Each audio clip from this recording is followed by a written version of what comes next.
Je vais vous raconter un moment, je crois que c'était au début des années 2000, il y avait un événement à La Courneuve, en banlieue parisienne.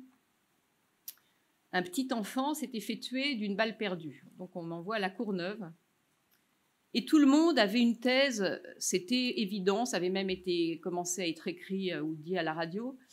C'était un règlement de compte entre deux bandes rivales pour un territoire de drogue. Et donc tout le monde, je vais interroger les premières personnes qui me disent ça, c'était des bandes rivales qui se sont tuées, etc. Qui se sont entretuées, puis le petit garçon, malheureusement, il passait par là. C'est une famille de Tunisiens le petit garçon appartenait à une famille de Tunisiens. Et puis en fait, j'interrogeais les gens comme ça, et puis je voyais un peu de gêne dans le regard, mais c'était imperceptible. Mais souvent, il y avait un peu de gêne. Donc je me dis, pourquoi il y a quelque chose qui est bizarre? Pourquoi est-ce qu'ils n'ont pas l'air de... Et puis ils étaient assez rapides dans leurs explications. Et puis il y a quelqu'un qui a commencé, un peu gêné, à me dire, mais non, enfin, c'était pas ça. Et ce qu'ils avaient honte de me dire, que j'ai fini par comprendre, c'était que c'était pas une question de règlement de compte entre territoires de drogue, de dealers. C'était une question de racisme, du racisme tellement fréquent dans les banlieues entre les Arabes et les Noirs, entre les Beurs et les Blacks. C'était une fille, une Tunisienne, qui sortait avec un Noir, et les frères tunisiens n'ont pas supporté qu'elle sorte avec le Noir, et donc ont voulu régler leur compte à la famille des Blacks. Et le petit garçon tunisien, il s'est trouvé là-dedans. Mais tout ça pour vous dire que du coup, c'est le temps. Si je m'étais arrêtée, j'aurais pu faire mon reportage en 1 heure. J'avais une histoire fausse. Et c'est en restant 3 heures, 4 heures sur place que les langues se sont déliées. Et puis, j'ai été bien inspirée de rester, puisqu'à un moment, je vais monter dans la famille de la victime, du petit garçon, puisqu'il faisait ça à la tunisienne, c'est-à-dire que quand il y a quelqu'un qui meurt, on ouvre l'appartement, et tout le monde arrive, tout le monde rentre comme ça, et puis on sert à boire du thé, on discute, on pleure ensemble. Je suis allée dans la famille, je me suis présentée bien sûr, et je suis restée avec eux.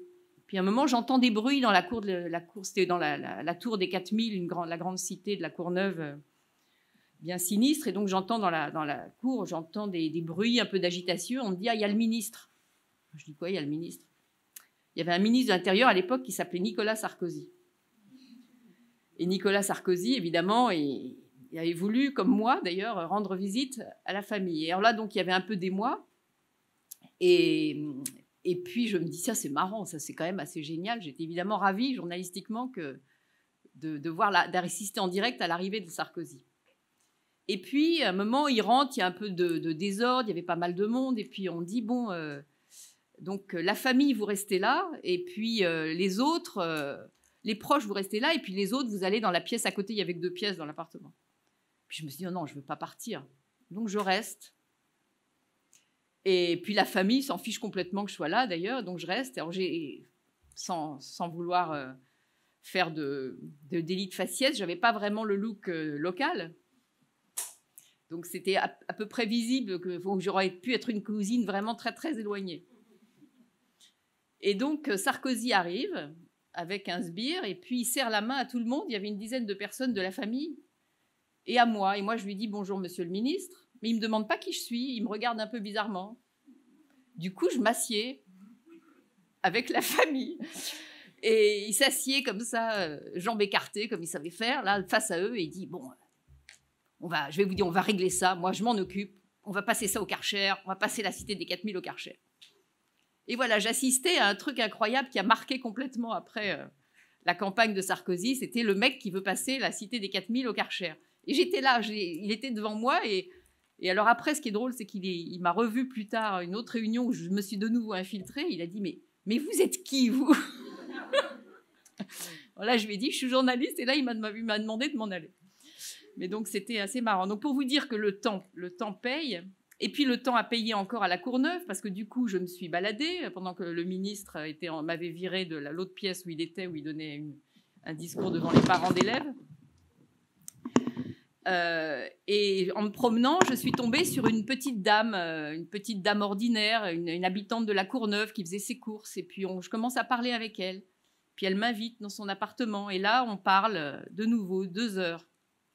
Et cette petite dame, elle me raconte sa vie à La Courneuve, une petite blanche, Elle vivait depuis, elle me dit, 30 ans, depuis 30 ans, elle habitait à la Courneuve, dans la cité des 4000. Et puis, en 30 ans, elle avait vu le paysage se transformer. Elle avait vu les populations immigrer, d'abord les Beurs, puis les Blacks, puis tout ça. Puis, elle avait toutes ses copines étaient Blacks et Beurs, sauf que elle en pouvait plus. Elle disait qu'elle pouvait plus vivre, elle pouvait pas acheter son saucisson, que tout était devenu halal.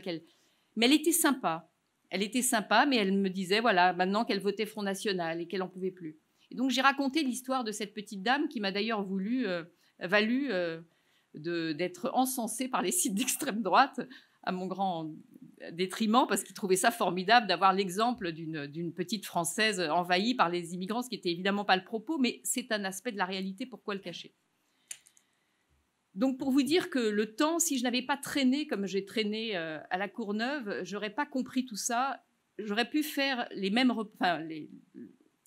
faire mon boulot de journaliste mal, en passant très peu de temps.